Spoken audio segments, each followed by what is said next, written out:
का बयान, कहा उत्तराखंड की सहकारी समितियों के रिक्त पदों पर जल्द होगी नियुक्तियां। चारधाम में हृदयाघात से 25 दिन में 98 श्रद्धालुओं की मौत। आज बद्री केदार में 6 यात्रियों ने तोड़ा दम। उत्तराखंड में चारधाम यात्रा में श्रद्धालुओं की भीड़ बढ़ी तो सरकार ने हाथ खड़े किए अधिक। फेरे की वजह से खच्चरों पर असर, 100 से ज्यादा लोग मरे। हरिद्वार में सोमवती अमावस्या पर स्नान को लेकर पुलिस अलर्ट। 29 और 30 मई को शहर में भारी वाहन प्रतिबंधित, तैयार पुख्ता। आप देख रहे हैं के न्यूज, खबरों का सारथी। नमस्कार, मैं रूपांशी मिश्रा, आप देख रहे हैं के न्यूज इंडिया। उत्तराखंड बुलेटिन में आपका स्वागत है। खबर उत्तराखंड से, जहां सीएम योगी का आज टनकपुर दौरा। आज टनकपुर में रैली करेंगे सीएम योगी। 11:30 बजे हेलीकॉप्टर से पहुंचेंगे सीएम योगी आदित्यनाथ। गांधी मैदान में विशाल जनसभा को संबोधित करेंगे सीएम योगी आदित्यनाथ।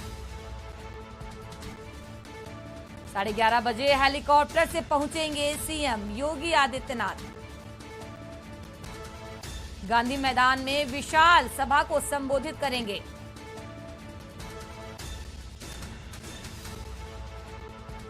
सीएम योगी का आज टनकपुर दौरा, जहां पे गांधी मैदान में विशाल सभा को संबोधित करेंगे। आज टनकपुर में रैली करेंगे सीएम योगी आदित्यनाथ। 11:30 बजे हेलीकॉप्टर से पहुंचेंगे सीएम योगी। गांधी मैदान में विशाल सभा को संबोधित करेंगे।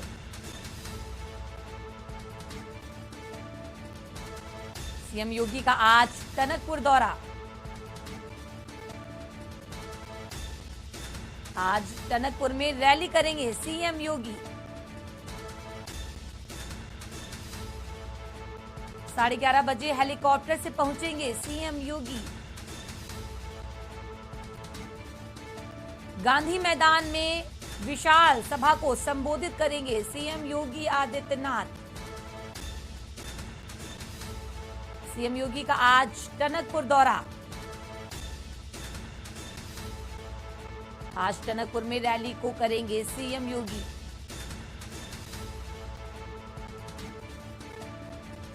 साढ़े 11 बजे हेलीकॉप्टर से पहुंचेंगे सीएम योगी आदित्यनाथ। गांधी मैदान में एक विशाल सभा को संबोधित करेंगे सीएम योगी। सीएम योगी का आज टनकपुर दौरा।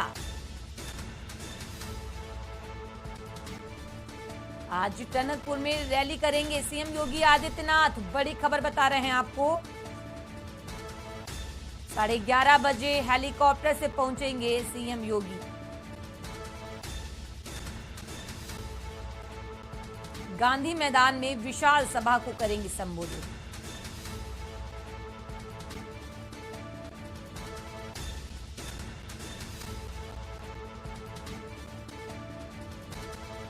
आज टनकपुर में रैली करेंगे सीएम योगी।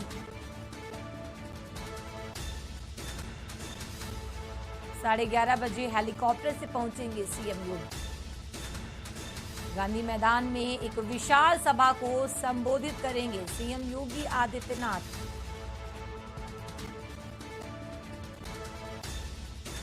सीएम योगी का आज टनकपुर दौरा। आज टनकपुर में रैली करेंगे योगी आदित्यनाथ, जहां पे 11:30 बजे हेलीकॉप्टर से पहुंचेंगे सीएम योगी।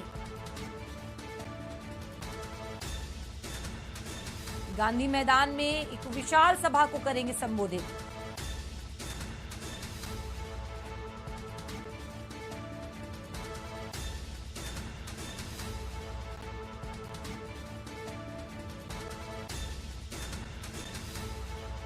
हमारे संवाददाता अभिषेक कुमार लाइव जुड़े हैं हमारे साथ इस वक्त।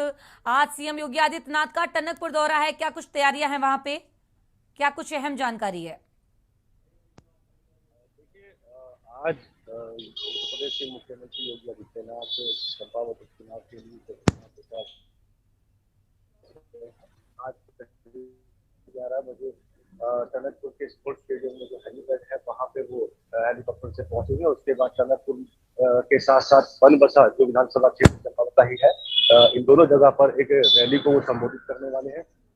इसमें जो चंपावत में उपचुनाव है, भारतीय जनता पार्टी लगातार वहां चुनाव प्रचार कर रही है। कई बड़े कैबिनेट मंत्री चुनाव प्रचार कर रहे हैं, लेकिन योगी आदित्यनाथ का ये दौरा उन्हें जो मुख्यमंत्री पुष्कर सिंह धामी है उत्तराखंड के, उनके चुनाव में कहीं ना कहीं संजीवनी देने का काम करेगा। जो स्थानीय नेता हैं उत्तराखंड के, उनका ये मानना है कि क्योंकि योगी आदित्यनाथ की जो लोकप्रियता है, अभी कुछ दिन पहले हमने देखी है, जब उत्तराखंड के दौरे पर वो आए थे तो बाहर से कई लोग उनसे मिलने के लिए आए थे। साथ ही साधु संत का एक बहुत बड़ा तबका उनसे मिलने के लिए आया था, और जो लोगों में उनके प्रति दीवानगी थी उसको देखते हुए योगी आदित्यनाथ का जो दौरा है वो यहाँ पर रखा गया है। चुनाव प्रचार कल जो है कल तक ये चुनाव प्रचार चलेगा। उसमें आज जो योगी आदित्यनाथ चुनाव प्रचार पुष्कर सिंह धामी का करने वाले हैं, कहीं ना कहीं पुष्कर सिंह धामी के चुनाव को एक वो बड़ी संजीवनी देने की जो है वो कोशिश करेंगे। अभिषेक, हमारे दर्शकों को इतनी अहम जानकारी देने के लिए आपका धन्यवाद। तो ये थे अभिषेक, जिन्होंने हमारे दर्शकों को इतनी अहम जानकारी दी कि सीएम योगी का आज टनकपुर दौरा।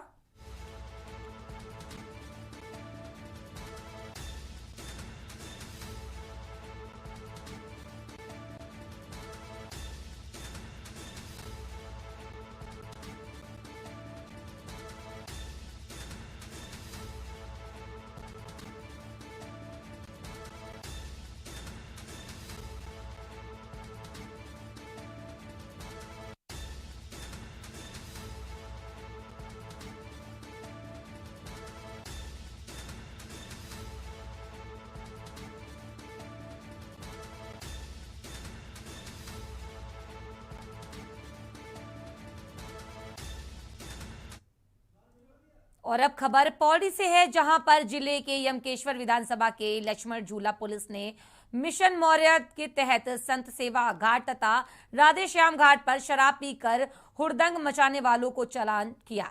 वहीं पुलिस महानिदेशक उत्तराखंड महोदय के आदेश अनुसार समस्त उत्तराखंड राज्य में चलाए जा रहे हैं।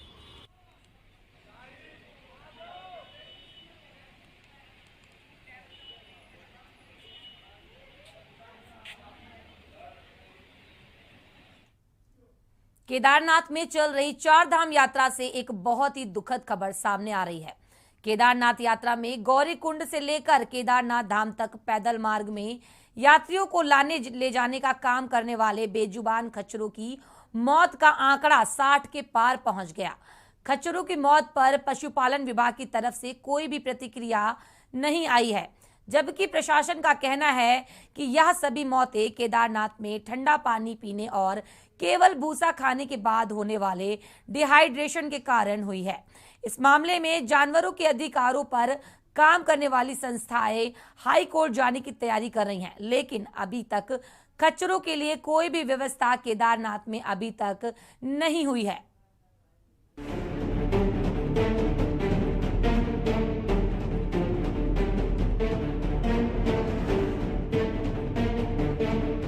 चारधाम यात्रा में श्रद्धालुओं की मौत का आंकड़ा लगातार बढ़ रहा है। चारों तरफ श्रद्धालुओं की मौत को लेकर चर्चाएं भी हो रही हैं, लेकिन आज हम आपको केदारनाथ में एक और दुखद खबर दिखाने जा रहे हैं, जिस पर ना तो कोई चर्चा है और ना ही किसी को कोई परवाह। एक तरफ घोड़े खच्चर का मृत शरीर और दूसरी तरफ अपनी रफ्तार से चलती केदारनाथ यात्रा। दरअसल केदारनाथ धाम के लिए यात्री गौरीकुंड से बाबा केदार धाम पर जाने के लिए 19 किलोमीटर की पैदल चढ़ाई शुरू करते हैं। इसी मार्ग पर जो यात्री पैदल यात्रा नहीं कर सकते, उन्हें खच्चरों पर बिठाकर केदारनाथ धाम पहुंचाया जाता है।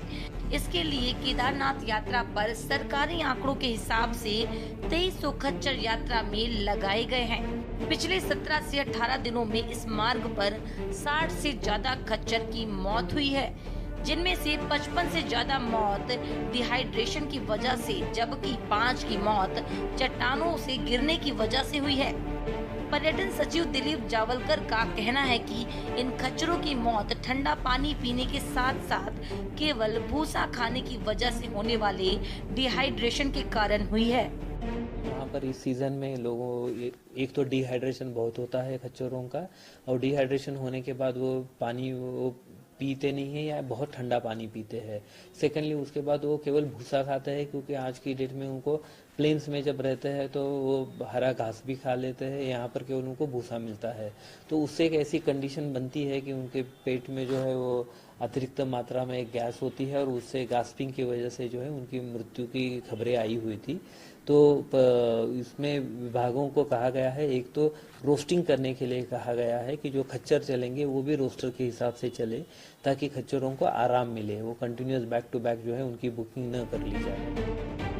यात्रा के महज 17 से 18 दिनों में 60 से ज्यादा खच्चरों की मौत पर शायद किसी को कोई फर्क नहीं पड़ता, तभी तो अब तक इस मामले में किसी का भी बयान सामने नहीं आया है। शासन प्रशासन और सरकार सभी इस मामले में अभी तक चुप्पी साधे हुए हैं। इस मामले में जानवरों के हितों के लिए काम करने वाली एक संस्था ने इन खच्चरों की मौत पर सरकार से सवाल पूछा है कि सरकार ने खच्चरों के इस्तेमाल को लेकर कोई भी गाइडलाइन अब तक क्यों नहीं की, और अगर इन खच्चरों को चारे की कमी के कारण जूझना पड़ रहा है तो सरकार इसकी व्यवस्था क्यों नहीं करा पा रही है।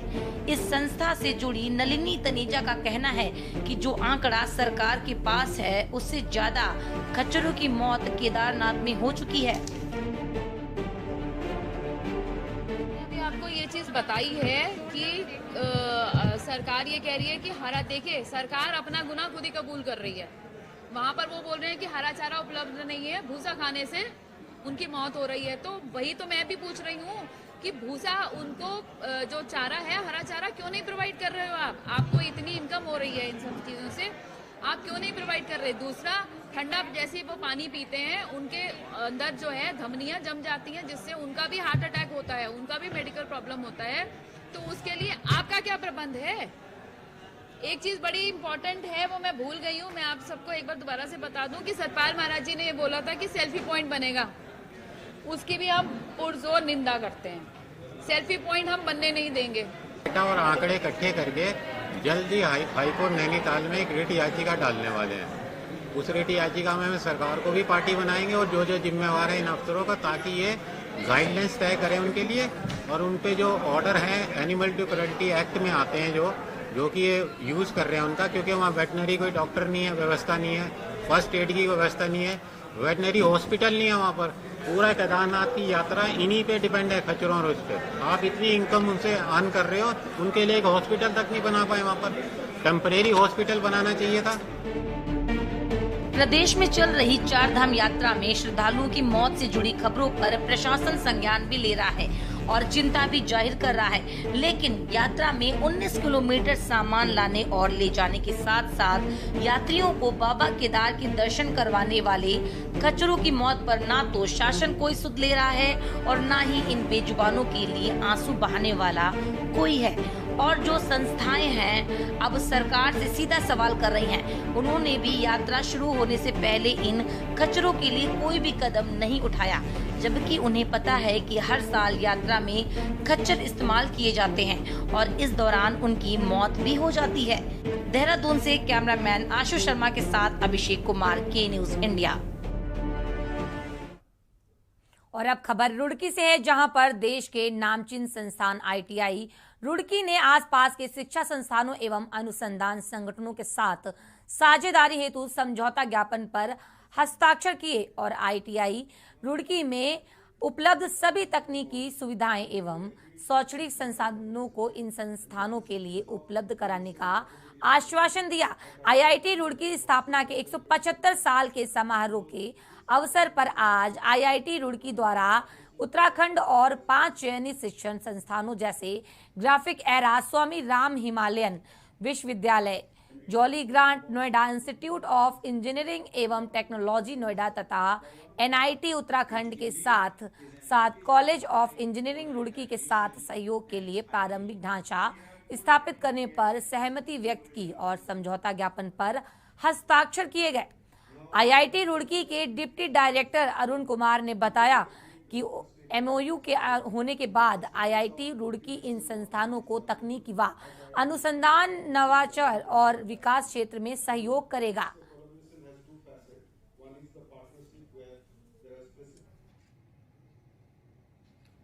आईटी रुड़की को बहुत बहुत धन्यवाद देना चाहूँगा कि उन्होंने एक हमें अपॉर्चुनिटी प्रोवाइड कराई। इस अपॉर्चुनिटी से हमारी फैकल्टी, हमारे जो स्टूडेंट्स हैं, उनको एक वैल्यू एडिशन मिलेगा। वैल्यू एडिशन जो है वो रिसर्च में, इनोवेशन में, इंक्यूबेशन में उन्हें मिलेगा। और आज कॉलेज ऑफ इंजीनियरिंग रुड़की के जो मैनेजमेंट है, जो स्टूडेंट्स हैं, जो एलुमनाई हैं, वो बहुत प्राउड फील कर रहे हैं कि हम लोग आईटी रुड़की के साथ मिलके काम कर सकेंगे। इसमें जो पार्टनर इंस्टीट्यूट्स के स्टूडेंट है, जो फैकल्टी है, वो आईआईटी रुड़की के साथ मिलकर काम करेंगे और रिसर्च इनोवेशन इसमें काफ़ी लाभ मिलेगा। अच्छे क्वालिटी के पब्लिकेशंस हो सकता है और ये जो पार्टनर इंस्टीट्यूट्स है वहाँ की उनकी जो लैबोरेटरी, उनकी जो रिसर्च इंफ्रास्ट्रक्चर है, उसको अपग्रेडेशन में इस पार्टनरशिप की काफ़ी मदद मिलेगी। दिनेशपुर क्षेत्र में वर्दी का खौफ खत्म होता जा रहा है और दिनेशपुर क्षेत्र पूरी तरह नशे की चपेट में आ चुका है। पुलिस से अभद्रता, सरकारी कार्य में बाधा, ऑन ड्यूटी पुलिस की वर्दी पर हाथ डालने के संबंध में विभिन्न धाराओं में 2 लोगों को हिरासत में लिया गया और इनके खिलाफ विभिन्न धाराओं में पंजीकृत कर इनको जेल भेज दिया गया। आपको बता दें कि जिले के वरिष्ठ पुलिस अधीक्षक द्वारा दिए गए निर्देश से दिनेशपुर थाना क्षेत्र में नशे के विरुद्ध चलाया गया अभियान चलाया जा रहा है। तो वहीं देर रात दिनेशपुर थाना अध्यक्ष रात्रि में गश्त कर रहे हैं। इतने में दिनेशपुर काली नगर रोड पर स्थित एक होटल के सामने कुछ लोग शराब पीकर हंगामा कर रहे थे। दिनेशपुर थाना अध्यक्ष द्वारा उनको घर जाने की हिदायत दी गई। तो इतने में ही वह लोग अभद्रता, गाली गलौज कर उतरा और मारपीट करने की कोशिश की। वीडियो का मामला सामने आया, अब तेजी से वायरल हो रहा है वीडियो।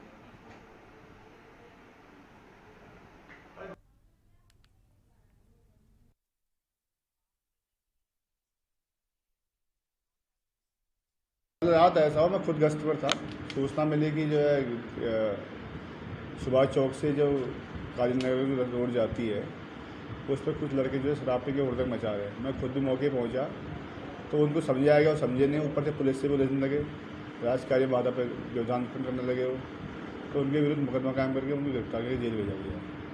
जब हर लोगों को मालूम है थाना तक की है, उसके बाद में आप कह रहे नहीं, वो अब क्या बात हो सकता है कि न पहचान, जो भी रहा, जैसी करनी वैसी करनी, उनको गिरफ्तार करके उनके विरुद्ध कानूनी कार्रवाई जो की गई थी, जेल चले गए।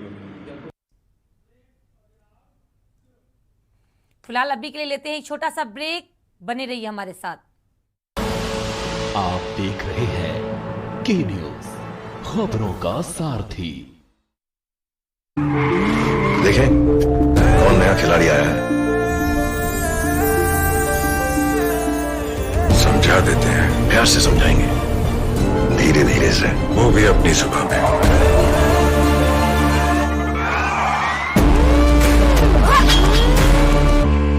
ये तो अपनी जुबान है। जुबान एक हो तो दिल भी एक होने चाहिए। विमल, बोलो जुबान केसरी। गोल्डी हिंग का तड़का लगे तो सभी दबा के खाते हैं। गोल्डी हिंग, कण कण में जान।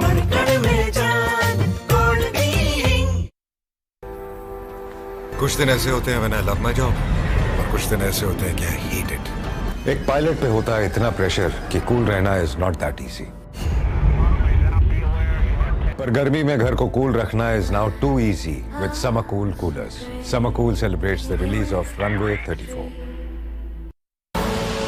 आप देख रहे हैं के न्यूज, खबरों का सारथी। ब्रेक के बाद आपका स्वागत है और अब खबर देहरादून से है, जहां पर राजकीय मेडिकल कॉलेज श्रीनगर से एमबीबीएस करने वाले 12 डॉक्टरों के बॉन्ड की शर्त तोड़ने पर स्वास्थ्य विभाग अब जल्द बॉन्ड भरने के बाद फीस में मिली छूट के पैसे की वसूली करने जा रहा है। बॉन्ड की शर्त तोड़ने पर एक डॉक्टर से 33 लाख से अधिक वसूली करनी है। सरकारी फीस पर एमबीबीएस करने वाले डॉक्टरों को 1 साल की इंटर्नशिप करने के बाद प्रदेश के विभिन्न सरकारी अस्पताल में सेवाएं देनी होती हैं, लेकिन कई डॉक्टर ऐसे हैं जो पढ़ाई करने के बाद बॉन्ड की शर्त के अनुसार सरकारी अस्पताल से गायब हैं।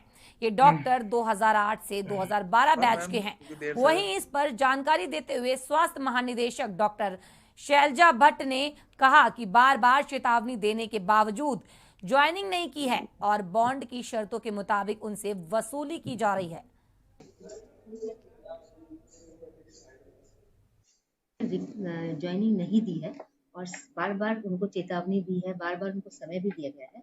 उसके बावजूद अगर वो ज्वाइन नहीं करते हैं तो उनके बॉन्ड की शर्तों के अनुरूप उनसे धनराशि वसूली जाती है। अभी तक ऐसे कितने डॉक्टर्स हैं जिन्होंने ज्वाइनिंग नहीं ली है और उन पर क्या अभी तक कार्रवाई की?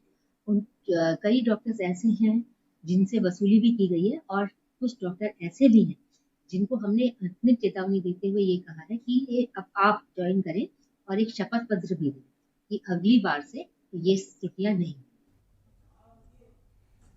और अब खबर देहरादून से है, जहां पर राजधानी देहरादून में नगर निगम द्वारा अतिक्रमण हटाओ अभियान चलाया गया। इस दौरान निगम की टीम और अतिक्रमणकारियों के बीच तीखी नोकझोंक भी हुई, लेकिन पुलिस की मौजूदगी के चलते अतिक्रमणकारियों की एक न चली और निगम की टीम ने भी सड़क किनारे अतिक्रमण को तो हटाया ही, साथ ही फुटपाथ को भी खाली कराया।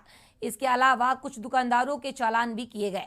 बता दें आपको कि राजधानी देहरादून के फुटपाथ पर जाकी राहगीरों के चलने के लिए बनाई गई है, लेकिन इन फुटपाथ पर लोगों ने अतिक्रमण किया है, जिसकी सूचना कई बार निगम प्रशासन को दी गई। हालांकि निगम की ओर से कई बार इन फुटपाथ को खाली कराया गया, लेकिन अतिक्रमणकारियों ने फिर से कब्जा कर लिया। नगर निगम के कर निरीक्षक नेपाल सिंह ने बताया कि इस तरह का अभियान आगे भी जारी रहेगा। आज जो चला गया है नगर निगम और पुलिस प्रशासन के साथ में, हमने तहसील से और आईसीबीटी तक जो भी फुटपाथ पर ठेली, बोर्ड आदि जो भी हमें सामान मिला वो जब्त किया गया और करीब 6600 रुपये के हमने चालान भी किए और पुलिस प्रशासन का सहयोग लेकर के हमने काफ़ी अच्छा सहयोग किया। उसके बाद हमने आपका नेहरू कॉलोनी में भी चलाया, नेहरू कॉलोनी से भी काफ़ी सामान जब्त किया गया और कुछ चालान किए गए। कुछ जगह विरोध भी देखने को, कुछ जगह हाँ विरोध भी हुआ। कुछ जगह काफ़ी लोगों ने कहा कि हम सीएम तक बात करेंगे, ये करेंगे, लेकिन हमने कहा भाई हाथ जोड़ के हमारी तो विनती है कि जो हमारा काम चल रहा है इसमें बाधा ना बने। और अब खबर नैनीताल से है, जहां पर कुमाऊं विश्वविद्यालय का 70वां दीक्षांत समारोह आज आयोजित किया गया। दीक्षांत समारोह में कुलाधिपति राज्यपाल ने वर्ष 2019 से 20 एवं 2020 से 21 के 58,640 स्नातक परास्नातक विद्यार्थी सहित 410 पीएचडी धारकों को उपाधि, 115 मेधावी विद्यार्थियों को पदक एवं 50 को नगद पुरस्कार प्रदान किए। वनस्पति विज्ञान में डॉक्टर चंद्रशेखर हेतु बीएससी एवं संस्कृत हेतु डॉक्टर सूरज कुमार व प्रबंधक के डॉक्टर विनय कांडपाल को डिलीट की उपाधि भी प्रदान की। कार्यक्रम के दौरान स्नातक स्तर पर टॉपर के रूप में काजल आर्या को 11,000 रुपए के नगद पुरस्कार के साथ प्रोफेसर महिला जोशी स्मृति विद्यालय भूषण सम्मान, बीएड की टॉपर साक्षी शर्मा को ओम कमला नेगी गोल्ड मेडल, स्नातक विज्ञान के टॉपर हिमांशी अधिकारी को 10,000 के नगद पुरस्कार से नवाजा गया। राज्यपाल ने सभी को बधाई देते हुए कहा कि जिस तरीके से आज अधिकांश मेडल छात्राओं को मिल रहे हैं, जिस पर उत्तराखंड को गर्व है कि प्रदेश की बेटियां किसी से कम नहीं हैं। सच कहूं तो आज बहुत ही हर्ष और बहुत मैटर ऑफ प्राइड फील हो रहा है कि कुमाऊं यूनिवर्सिटी में अपने छात्रों को जो आज कॉन्वोकेशन किए है 58,000 स्टूडेंट्स को डिग्री दी है। जो मेडल दिए गए हैं उसमें मुख्यतः जो मेडल थे हमारी बेटियों को दिए गए। आप इस चीज़ का अनुभव कर सकते हैं कि उत्तराखंड की जो बेटियां हैं, जो महिलाएं हैं, वो किस प्रकार से उनकी कैपेबिलिटी क्या है, क्षमता क्या है। हमारा जो कुमाऊं विश्वविद्यालय है वो काफ़ी क्षेत्रों में अग्रणी काम कर रहा है। इस बार जो नई शिक्षा नीति है उसमें भारतीय ज्ञान परंपरा आधारित शिक्षा को हम ला रहे हैं। फिलहाल अभी के लिए इस बुलेटिन में इतना ही। बने रहिए के न्यूज इंडिया के साथ। नमस्कार।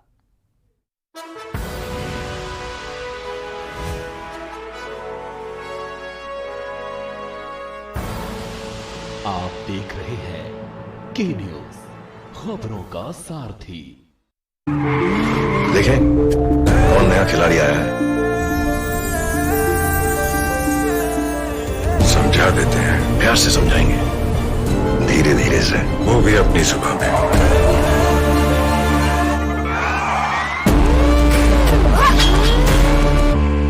ये तो अपनी जुबान है। जुबान एक हो तो दिल भी एक होने चाहिए।